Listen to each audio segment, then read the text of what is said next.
Hello, everyone. Welcome to Control. A year later, the road to developing an award-winning supernatural trip.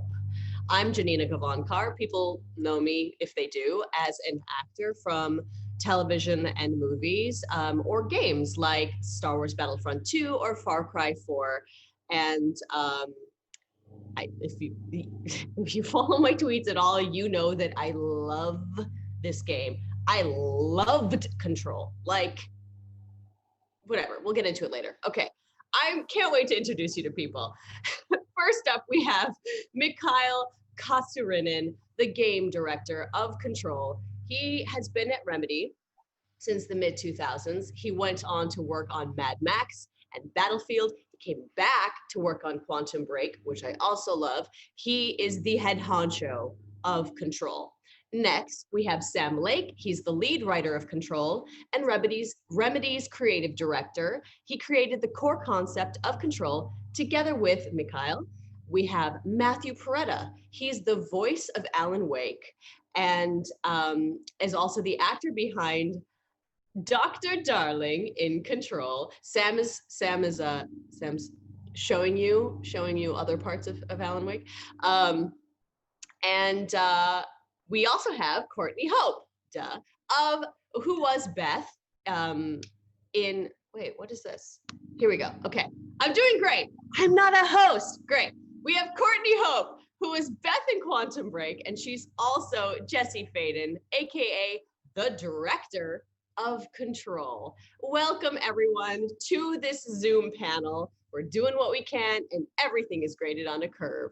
All right. So let's get to some questions, shall we? Let's just get right into it. It's been a little over a year since Control launched, to great reception. How has this year been for you? What have we learned? Let's start with Mikael. Yeah, I mean, during the creation of Control, we were doing a lot of new things, creating this strange, unfamiliar world. And there was a bit of, let's say, anxiety, like how will people receive it? And it was so great to actually see this response that we ultimately got.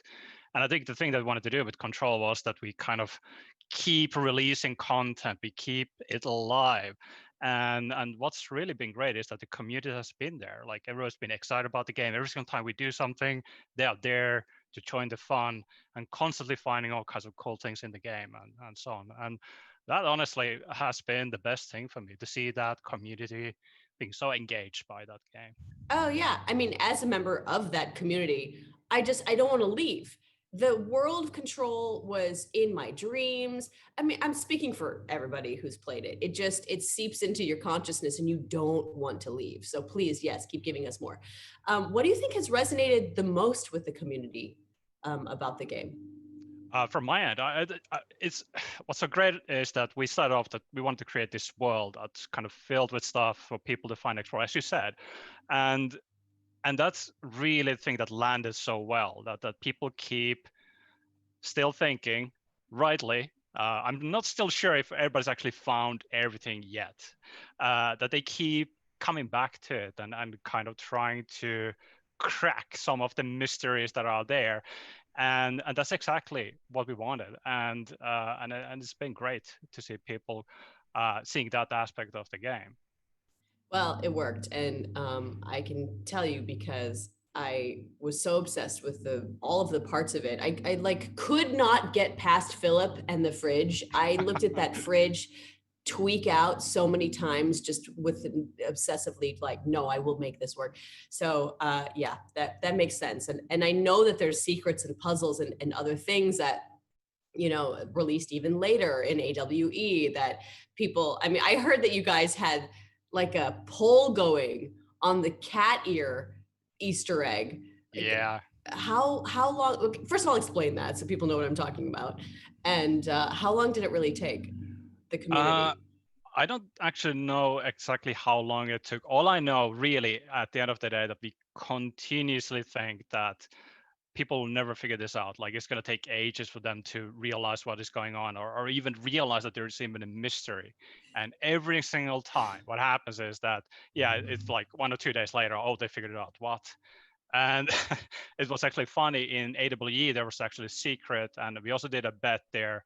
And our art director, Elmeri, said like 18 days. And I've learned something through this year, actually. I said 1 day, and it's going to be figured out. And I was right. Okay, well, I missed it by like maybe 3 to 4 hours until they found it. And I was like, yes, I've learned something. Next time, I don't even know what we can do to keep these secrets anymore. Honestly, it's I'm Oh getting my a bit gosh. desperate. Yeah, I mean, listen, this is what you do so well. But and now we all just know that almost everything is going to lead to something else. So just keep digging. You know, I love that you didn't tell anybody what this was, but I gave a little bit of a hint. It includes cat ears. So just go figure it out. Go find it. Courtney, Matthew, have you played the game? Yes, I played all of it, and my boyfriend played half of it because I learned very early on I am not good at combat. I am not good at it. I die like this. So it was like a joint effort. But yeah, I've played all of it. I've sat and watched all of it, and I loved it. My kids play it, and it's like I kind of just watch them play. I'm not a gamer, but they fill me in on everything. In fact, I have some notes for you guys from my youngest of what he needs, what things that he needs for Jesse. So I'll give that to you after this is done. All right, go. Awesome.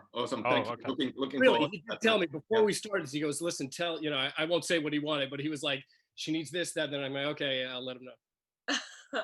You know, Courtney, you said this cuddle up, right? Like the couple cuddle up of a game it's my favorite thing. You know, people have different skills, so it's a great way to experience the best games. Really, the best ones are the ones that cause the cuddle up to happen, and they're great. Okay. Well, and I was gonna say quickly, I think it's interesting too. What I learned about it as well is playing something with somebody else. Like everybody explores something different in the game. Like what I want to go look at and what he wants to go look at. So it is kind of interesting to have that collaboration of fans. I know they do that, in their own world, but it's nice to do that because other people find things that you might not have even gone in that room to go look at. Yeah, especially in a new relationship, you're like, really? That's how your brain thinks? No, I just learned so much about you by interacting with a game together. Okay, so it's been a good year, guys. But can we start from the beginning? Sam, can you tell us how long ago did you start creating Control? And I just need to know what that weird ass conversation was.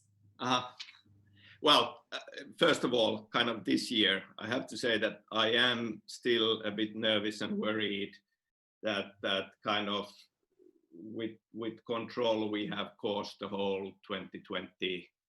I mean, we have this otherworldly thing called the hiss leaking in and infecting everybody, and altered world event. This has been an altered world event the whole year. False. So, Yes. so sorry, everybody. This is a Our fair apology. point. Yeah, it felt like a good idea at the time, but yeah. Yeah, we are sorry. Sorry, not sorry. I mean, it's strange how these things have kind of many beginnings, and it kind of is built from different pieces. The first time at Remedy, when we were talking about an idea to have this kind of a bureau investigating strange otherworldly events, goes back like, pretty much to Alan Wake, so 10 years. And that kind of went away, and we went with other ideas. But then, like, when Mixu came back to Remedy to work on Quantum Break, and like in the latter part of Quantum Break, we started workshopping and brainstorming kind of what the next project would be. All kinds of ideas flying around, but then kind of slowly, piece by piece, the idea of Federal Bureau of Control and this kind of a weird, strange nightmarish action adventure game kind of was built. So what would I say? Kind of, 4 years, 5 years to start with the kind of small ideas, but then officially, like actually going with it, it was pretty much 3 years to figure it out and build it. I think the most meaningful moment was when we had a number of different sessions, Sam, in Kalastajatorppa, the hotel. It's really, I kind of reminisce those days fondly sometimes, how great it was to just Actually, sit down, and we took days and just talked about it and so on. Now that you mention it, it's this kind of a pretty retro hotel and conference center in Helsinki, and surprise, we have this pretty retro. That's interesting. Yeah, and we literally locked ourselves in and didn't leave until we had something, and then this happened. Well, you're locked in again. This is so. So what were some of your references? Like, take us to that conversation. What were some of the things that you pulled into the conversation that you wanted to really kind of borrow from spiritually? Yeah, I mean, like once again, many things. But very much at that point in time, we were kind of gravitating towards, science fiction kind of grounded in reality, and kind of a literary genre of new weird in a way. That and Jeff Vandermeer's Annihilation being a great example of that. Something where things are left for interpretation when it's kind of a very strongly atmospheric experience, but the actual information in the narrative is not handed to you and explained to you. It's rather there for you to discover and piece together from these fragments to create your own interpretation of what's going on, with the idea that if we were to deal with these kinds of otherworldly alien forces, then maybe human mind can't even understand them. And from that came the idea that, well, we have this bureau that's very much looking into these and trying to use them and understand them, but and they certainly have their own science and own theories, but is that the correct interpretation? And that's left for the player to figure out. Also, kind of another long-standing source of inspiration on the kind of a literary side is book called The House of Leaves, which is kind of a postmodern horror story, and that also felt really fitting because there are multiple layers of narrative going on, and you are kind of trying to form your own idea of what's really happening in it. It's kind of a postmodern writing, all in all, I've always felt is kind of a game for the reader. You are almost playing game, figuring it out, and obviously we make games, so that felt like a great reference point as well. Wow, this is a new concept. I've never heard anybody say this, that postmodern literature is a great starting point or a great reference to games. Wow. Cool. Okay, I'm gonna talk about that another time. I'll go down a rabbit hole. But the thing is that's an esoteric reference. You didn't say The X-Files, Mr. Robot. You didn't choose sort of like lower hanging fruit. And I love those shows, but so I'm not saying it disparagingly at all. But you're choosing pretty esoteric ideas. How do you how do you, I mean, that I guess is the way to stay true to what a Remedy game is. It's a specific kind of weird, but how do you take that and then make a palatable game that works for a wider audience? It's a good question, and we wrestle with it. I mean, but of course there are these, you know, of course there is an echo of X-Files in it, you know, sure. just having a bureau and weird phenomena, and there are other kind of maybe more, you know, explosion-like references, like say Christopher Nolan's Inception was a big thing for us as well. And you can see that in there as well. But you know, to really go into the heart of it and you know, draw things out of it, that the new weird felt inspirational and exciting and new for myself and Miksu as well, I think. Yeah. But at the same time, it is big spectacle, action, story, and you know, kind of a superhero thing as well, with Jesse's powers and all of that. So it's once again like many things coming together and forming hopefully something unique in the process. That makes a lot of sense, and it's probably keeps it in more of the art world, right? I mean, we see games that are clearly referencing other games, and then it becomes self-referential and really derivative, instead of going sort of zooming out and looking at other pieces of culture like movies and books. And that is like, I mean, the movies are referencing literature anyway, so why not go back to the source? It's a safer bet. Also, I have a question. If you're gonna say new weird, but like make it like a term, like nouveau weird, what is the Finnish way of saying new weird? Uuskumma. Uuskumma. Better. We should go with that actually, now that I think about it. Good. You should go trademark that. Go like, trademark that real fast. If you go and ask Ahti, he would tell you. Okay. T-shirt. I'm into it. I think this is an industry-wide new term. I like it. I say we push it. Okay.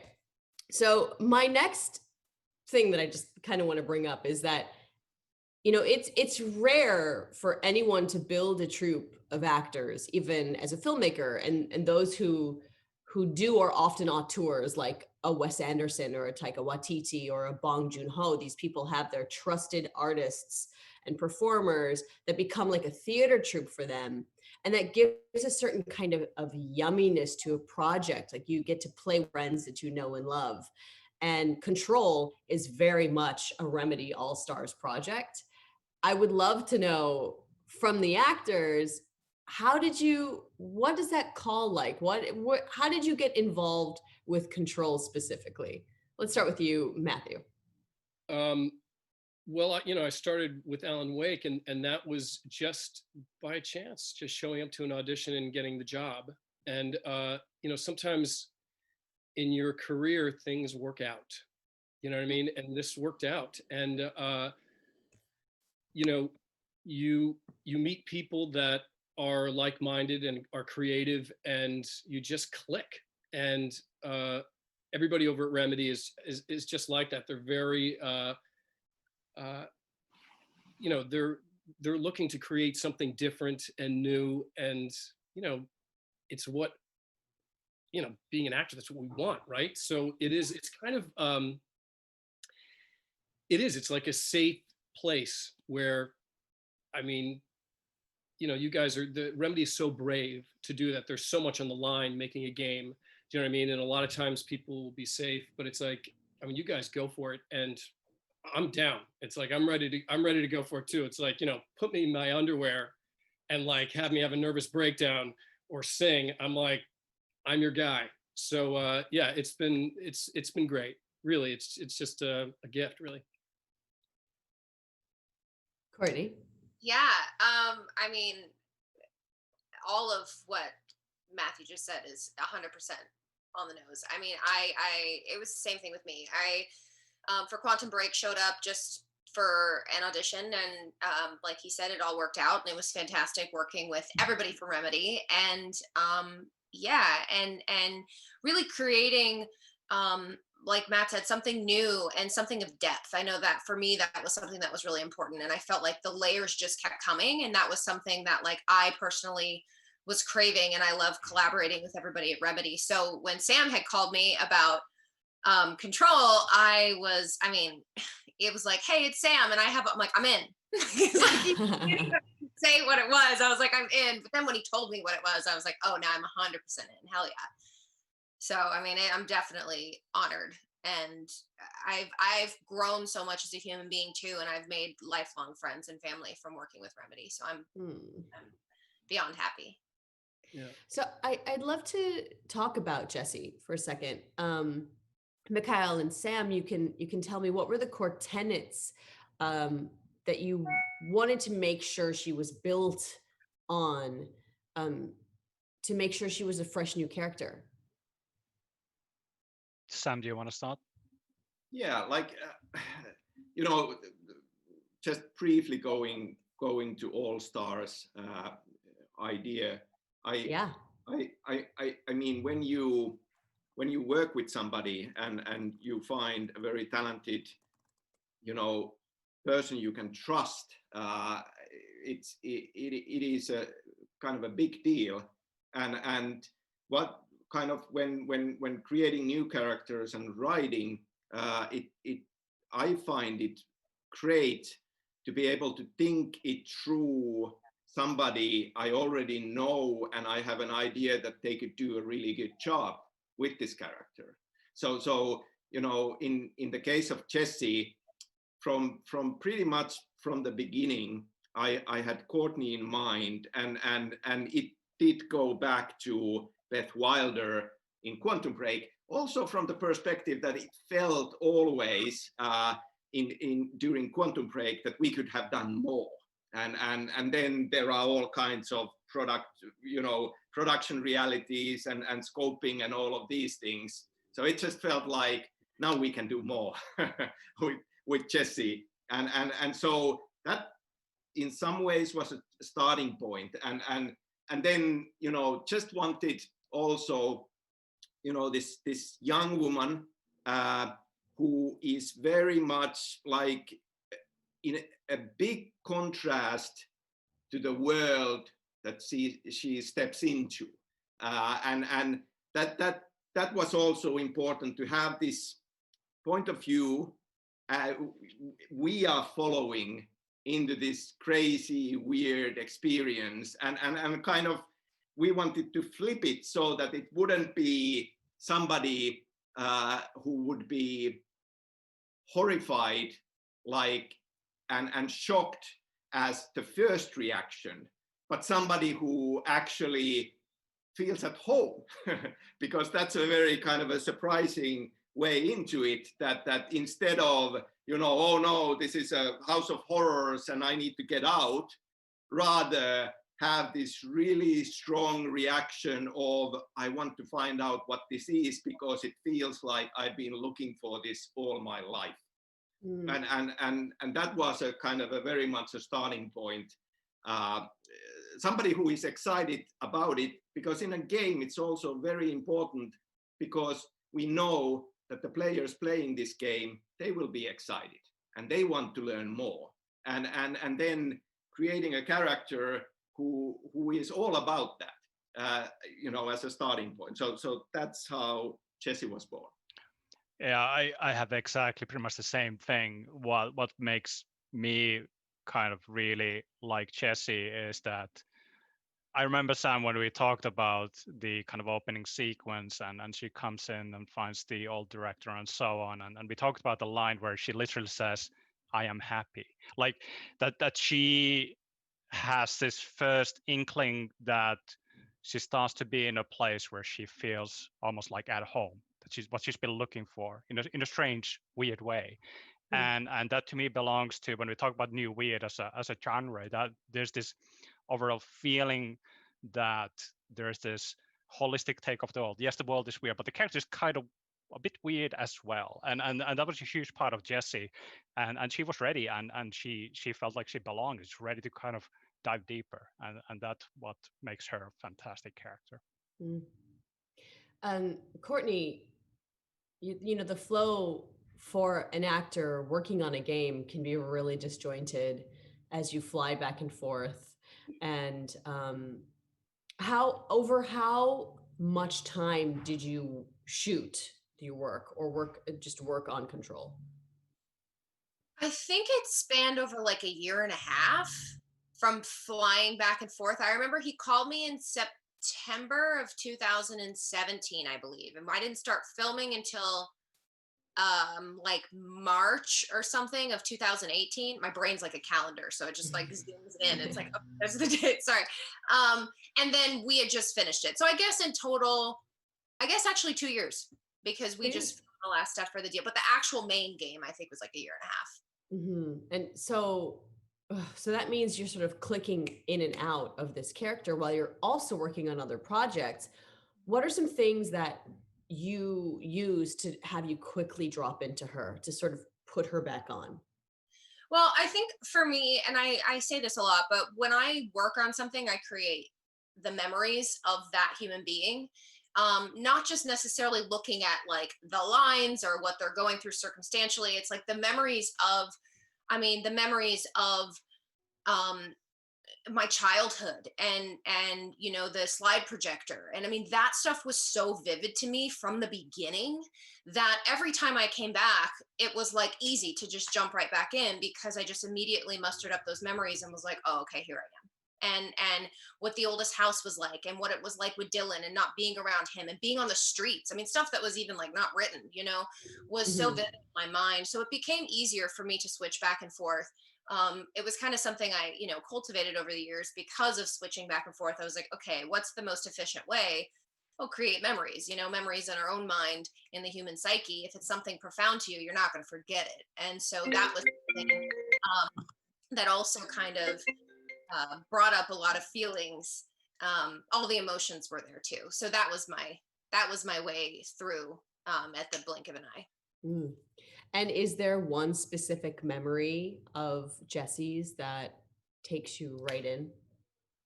Yeah, it's Dylan. I think Dylan for me, like even now, it makes me emotional. Like Dylan for me, so real.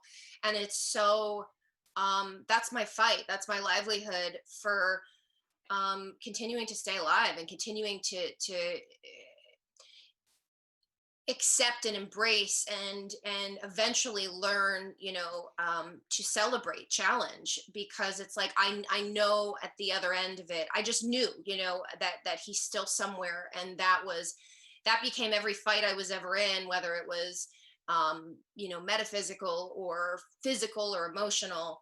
As Jessie, that was the one thing that was always like that dangling carrot in front of me. Like, okay, as long as I have my eye on him and the potential of him being somewhere out there, then I can get through anything. And so that Dylan, him being taken, was like, that's really real for me. That's really powerful because, you know, obviously that's like backstory, so it grounds you, but it's also super objective, which is a very theater term for everybody who's watching who's not like a nerdy actor.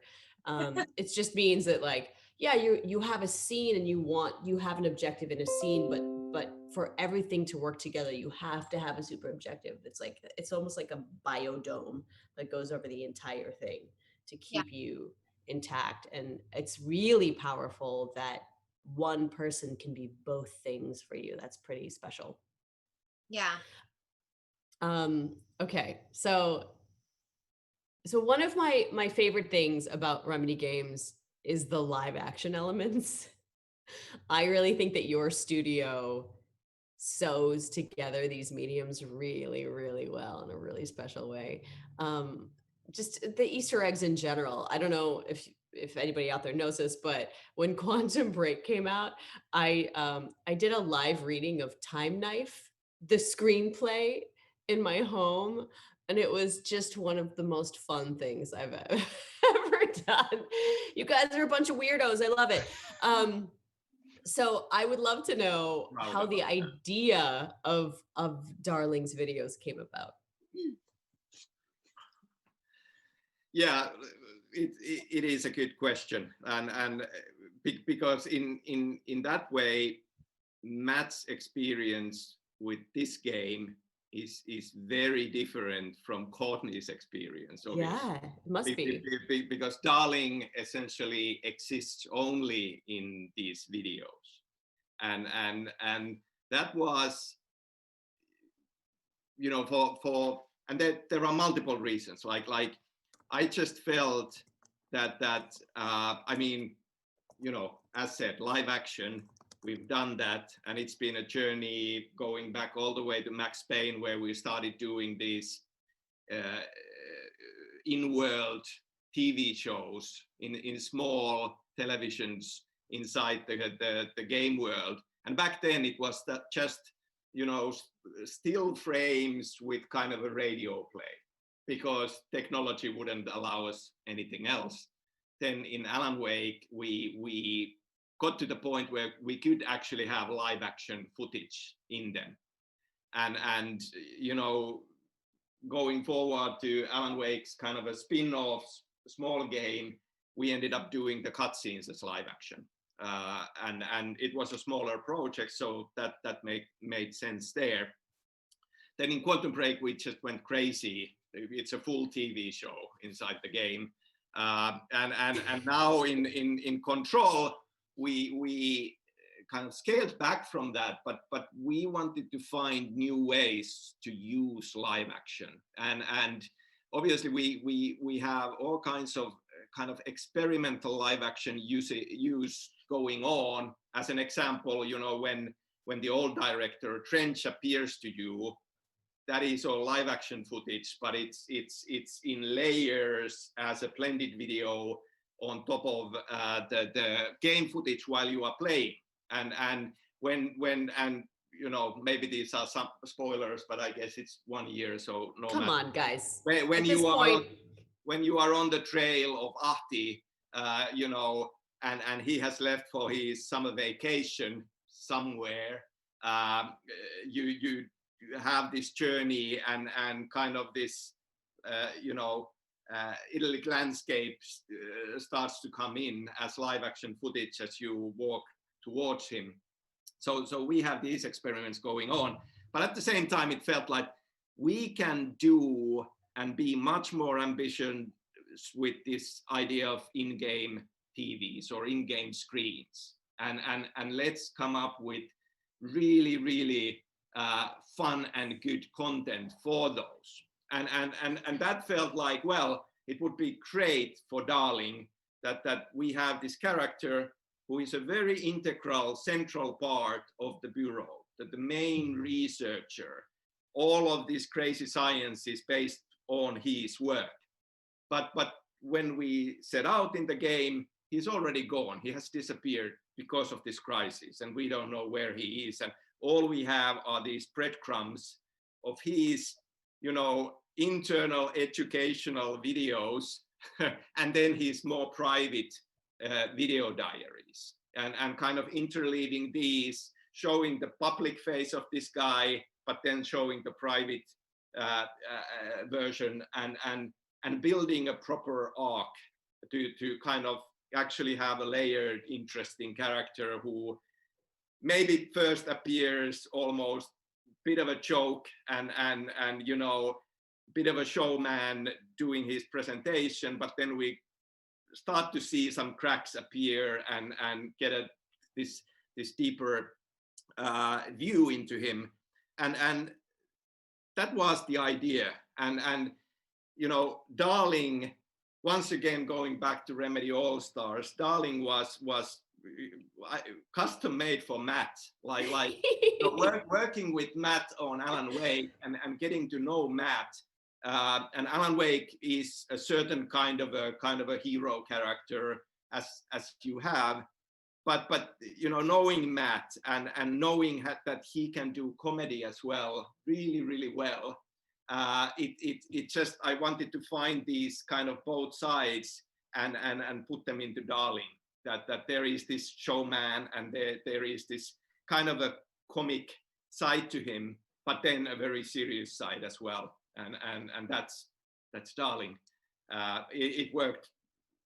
I'm still kind of like, you know, excited when I think about it, and you know, just to be honest, Matt visited us once for a week, and we You did that all in a week? We had the sets built, and obviously he had the screenplays beforehand, and then we did a very basic traditional live action shoot for a week with just him on the set of, you know, his private room, and then the kind of a presentation lab room, and we did all the materials, including the music video, and it was fantastic. God bless you guys. That's fun.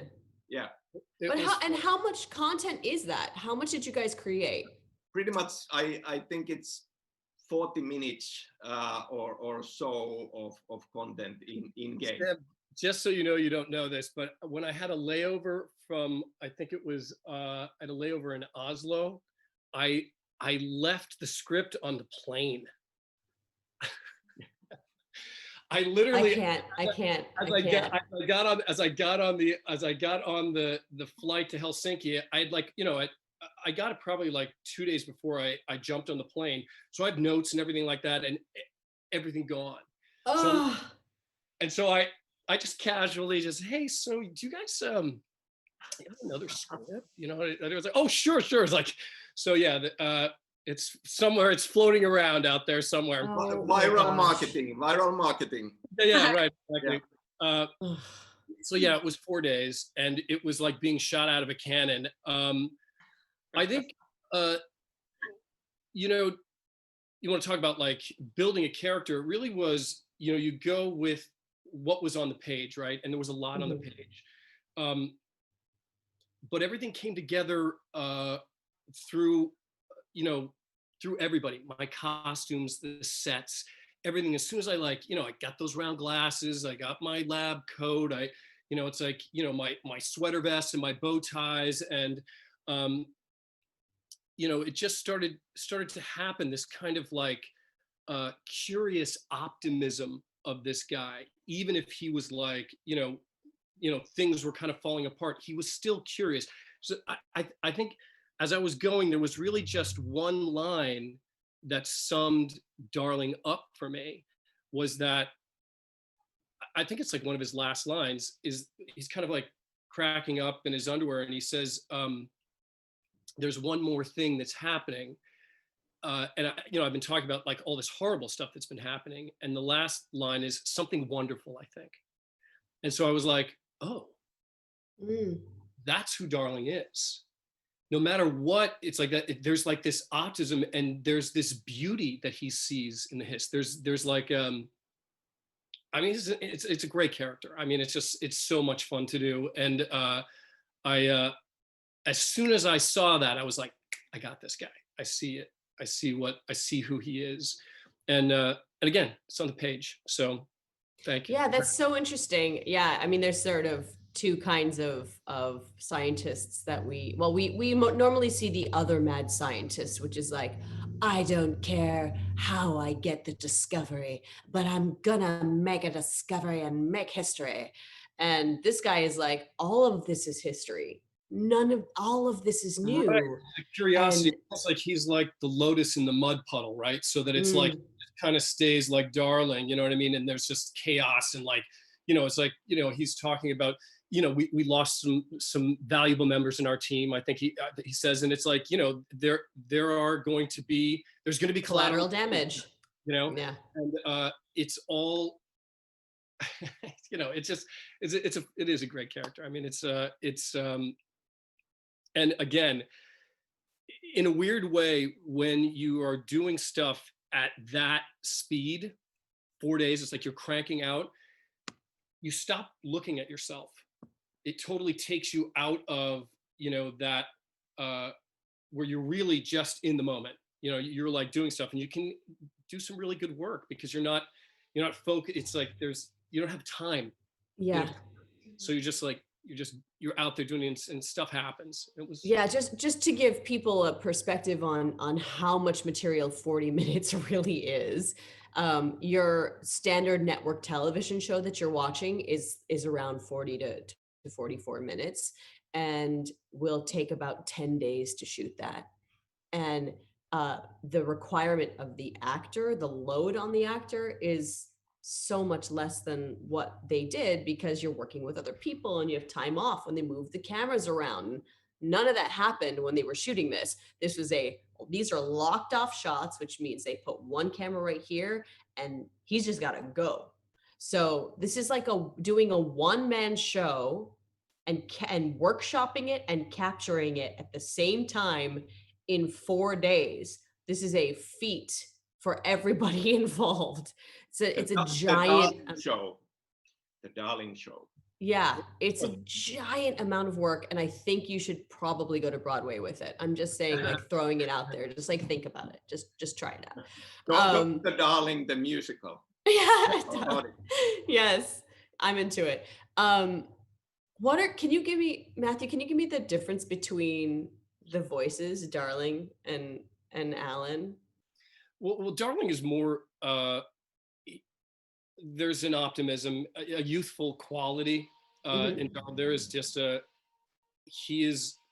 a youthful quality, whereas Alan Wake is an old soul. And it's funny, Alan Wake was a character that was created over 10 years. Do you know what I mean? And Darling was created in 4 days. You know what I mean? I mean, just from, in my perspective, we did it in 4 days. But I think, Alan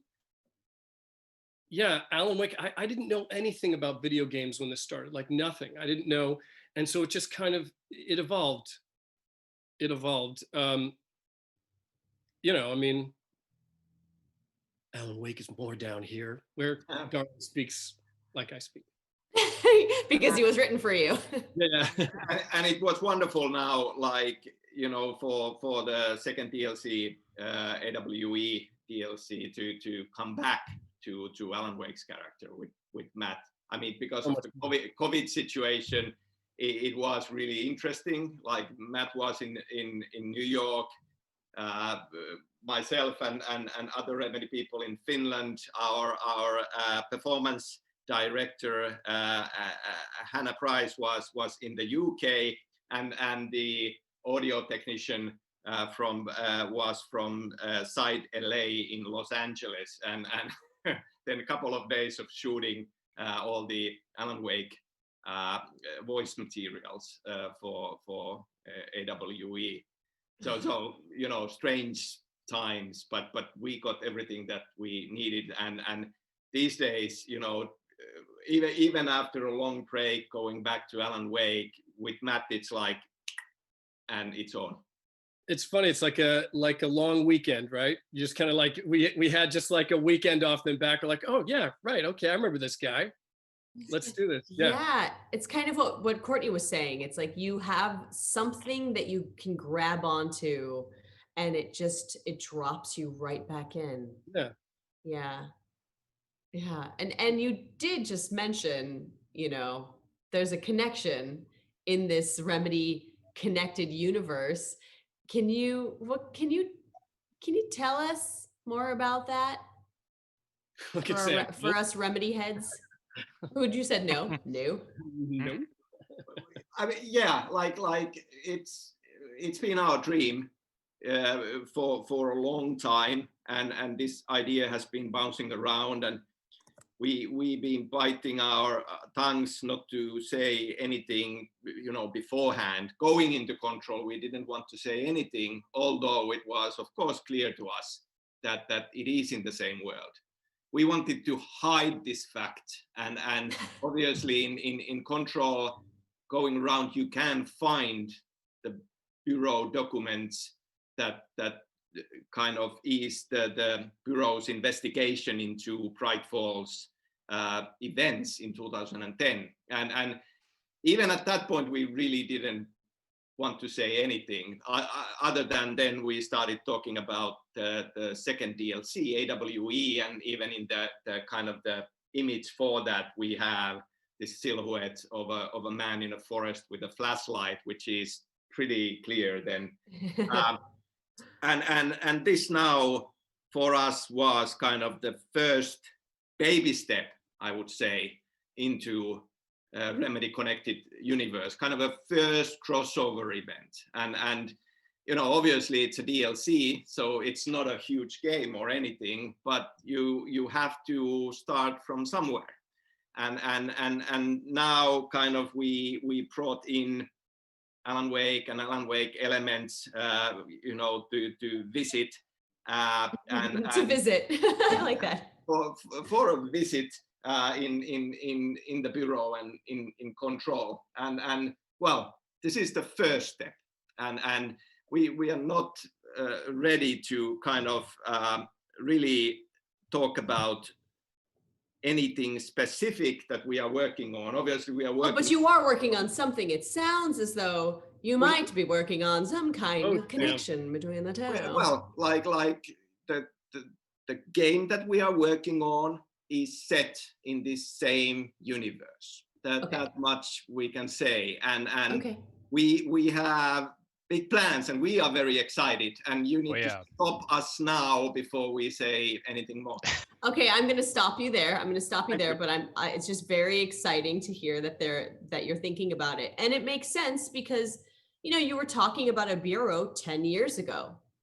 So what's exciting to me as like a snob is that you're not just retconning things to make it make sense. You're not just trying to find these little weird pockets to shove connection into. This has really been a part of the Remedy consciousness for a decade already, connecting all of these things. So that's probably why it feels so seamless and why it will continue to.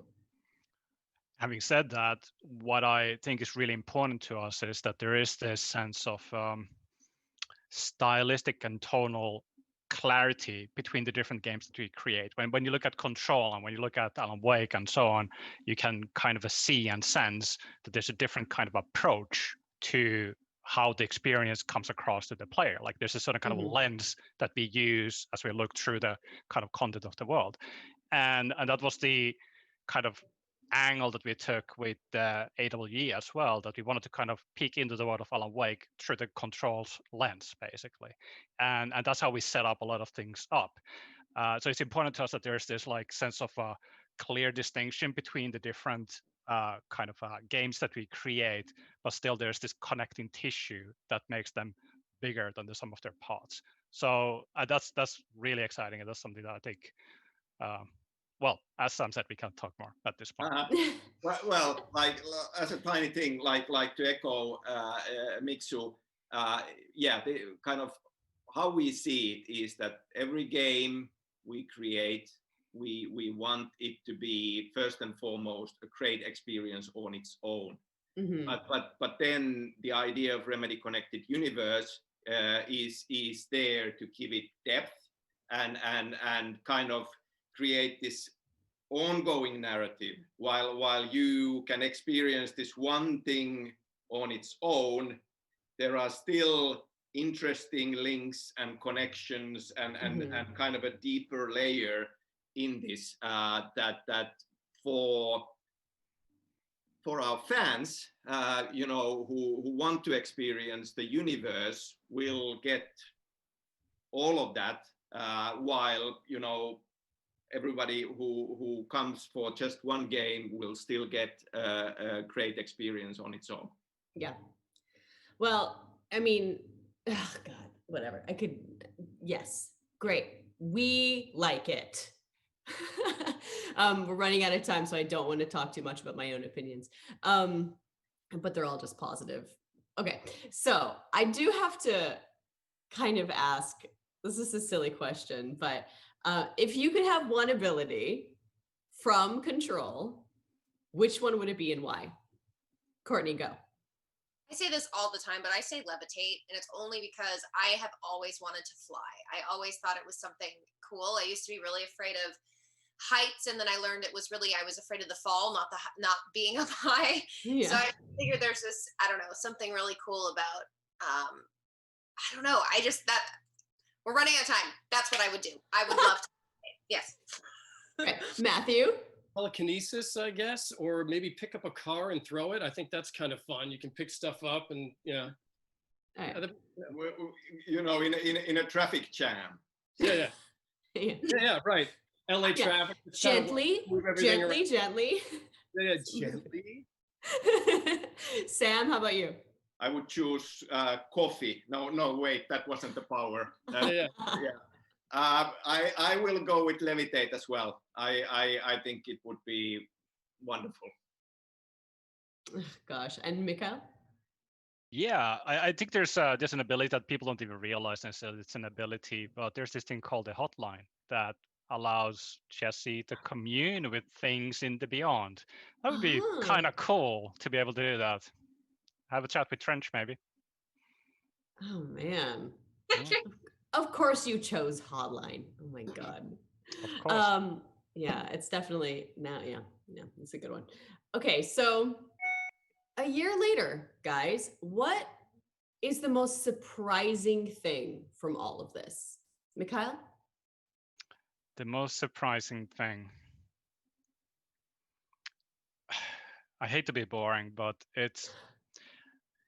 I just read it, I think a couple of weeks ago, and there was this one guy, or woman, who basically was playing the game and was trying to get like 20 million these kind of source items in the game, and those are those like little kind of blue things that drop from the enemies as you deal damage to them, and so on. So you kind of collect this currency, and 20 million, that's like crazy. That amount, that's just insane. Yeah. And he was having fun, and to me that was in a strange way a kind of thing that I never expected that I would ever have been part of creating a game that made people play like that, experience something like that, be so engaged, invested in the world, and it made me really happy in a weird way when I saw that, and a bit sad maybe for that person, but like he was happy, so I should be happy as well. So there was a you're surprise causing there. Massive engagement. Yes. Okay, I have to wrap it up now. I would just love to ask you guys so many more questions. First, I want to thank you for making this game and continuing to make the new weird. And what's the Finnish word? Uuskumma. I still can't. Okay, we'll get it. We'll have to write it down so PAX can put it under a Chiron.